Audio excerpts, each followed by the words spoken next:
മമ്മൂട്ടിയുടെ ഒരു കിടിലൻ പെർഫോമൻസ് ഉറപ്പാക്കുന്ന മൂവി തന്നെയാണ് കളങ്കാവൽ. അതിൽ കളങ്കാവൽ വിജയിക്കുന്നുണ്ട് എന്നുള്ളതാണ് ഈ ഒരു സിനിമയുടെ ഏറ്റവും വലിയൊരു ഹൈലൈറ്റ്. സോ ഒരു സിനിമ പറയുന്ന സ്റ്റോറി എന്ന് പറയുന്നത് ഈ ഒരു ക്യാരക്ടർ പെൺകുട്ടികളെ പറ്റിച്ച് കൊലപ്പെടുത്തുന്ന ഇങ്ങനെയുള്ള ഒരു സൈക്കോ പോലത്തെ ഒരു ക്യാരക്ടറാണ് മമ്മൂട്ടി ഇതിൽ ചെയ്യുന്നത്.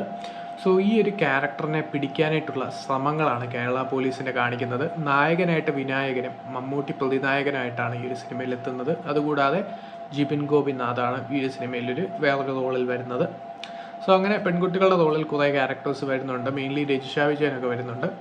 സോ അങ്ങനെ പോകുന്ന ഈ ഒരു സ്റ്റോറിയിൽ കേരള പോലീസിൻ്റെ പരിശ്രമങ്ങളാണ് ഇദ്ദേഹത്തെ കീഴ്പ്പെടുത്താനായിട്ടുള്ള ഈ ഒരു കീഴ്പ്പെടുത്താൻ അദ്ദേഹത്തെ പറ്റുമോ ഇല്ലയോ എന്നുള്ള സംഭവങ്ങളിലൊക്കെ ആ ഒരു ടെൻഷൻ ബിൽഡിംഗ് കൊണ്ടുവന്ന ആ ഒരു എക്സിക്യൂഷനൊക്കെ വളരെ ഗംഭീരമായിരുന്നു. സോ ഒരു ടെൻഷൻ ബിൽഡിംഗ് മെയിൻറ്റെയിൻ ചെയ്യാൻ ഈ ഒരു സിനിമയ്ക്ക് പറ്റിയിട്ടുണ്ട് എന്നുള്ള കാര്യത്തിലാണ് ഈ ഒരു സിനിമ വിജയിക്കുന്നത്.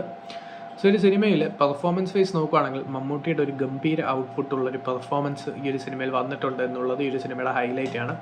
സോ അങ്ങനെ ആ ഒരു എക്സിക്യൂഷൻ ആ മമ്മൂട്ടിയുടെ ക്യാരക്ടേഴ്സിൻ്റെ ചെറിയ ചെറിയ മാനറിസം ആണെങ്കിലും ബാക്കിയുള്ള ആ ഒരു പെൺകുട്ടികളെ പറ്റിക്കുന്ന സീക്വൻസസ് ആണെങ്കിലും ബാക്കിയുള്ള ആ ഒരു ക്യാരക്ടറിൻ്റെ ഓരോ ഇൻറ്റൻസിറ്റിയും ഡെപ്തും കാണിക്കുന്ന സീക്വൻസസ് ആണെങ്കിലും എല്ലാത്തിലും തന്നെ നല്ലൊരു പെർഫോമൻസ് ആണ് തന്നിരിക്കുന്നത്. വിനായകൻ്റെ പെർഫോമൻസും എടുത്തു പറയേണ്ട ഒന്നാണ്.